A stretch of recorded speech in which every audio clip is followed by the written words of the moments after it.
উপর আক্রমণ করা, তাদেরকে ফেরত দিতে হবে।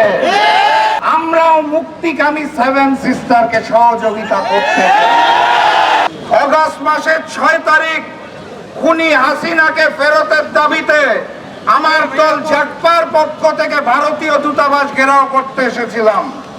সেদিন বাড্ডার মোড়ে আমাদেরকে পুলিশ থামিয়ে দিয়েছিল। আজকে আরো বহুদূর এগিয়ে এসেছি। পরের বার এখানে থামবো না,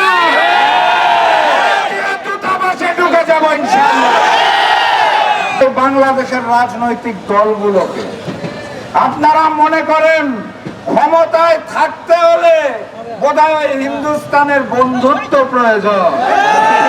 অগাস্ট মাসের 5 তারিখ ছাত্র জনতা প্রমাণ করে দিয়েছে এই বাংলাদেশে ভারতীয় আধিপত্যবাদ চলবে না। অতএব যারা নতুন করে নরেন্দ্র মোদী আর হিন্দুস্তানের সাথে বন্ধুত্ব করতে চাইছেন, সেই বড় দলকে বলতে চাই, নতুন জালেম হবেন না। পবিত্র মাটিতে ভারতীয় আধিপত্যবাদ চলবে না। সর্বশেষ আমি হিন্দুস্তানকে বলতে চাই, আমার দেশের সীমান্তে হত্যা চলবে না, অবৈধ পুশিং চলবে না। 54টি অভিন্ন নদীর পানির ন্যায্য ইচ্ছা লাগবে। খুনি হাসিনাকে ফেরত দিতে হবে। হাতির উপর আক্রমণ করা সন্ত্রাসীদের আপনারা রক্ষা করছেন, তাদেরকে ফেরত দিতে হবে। দ্রুততম সময়ের মধ্যে ফেরত না দিলে, আপনারা নাকি 71-এ আমাদের সহযোগিতা করেছেন, আমরাও মুক্তিকামী সেভেন সিস্টারকে সহযোগিতা করতে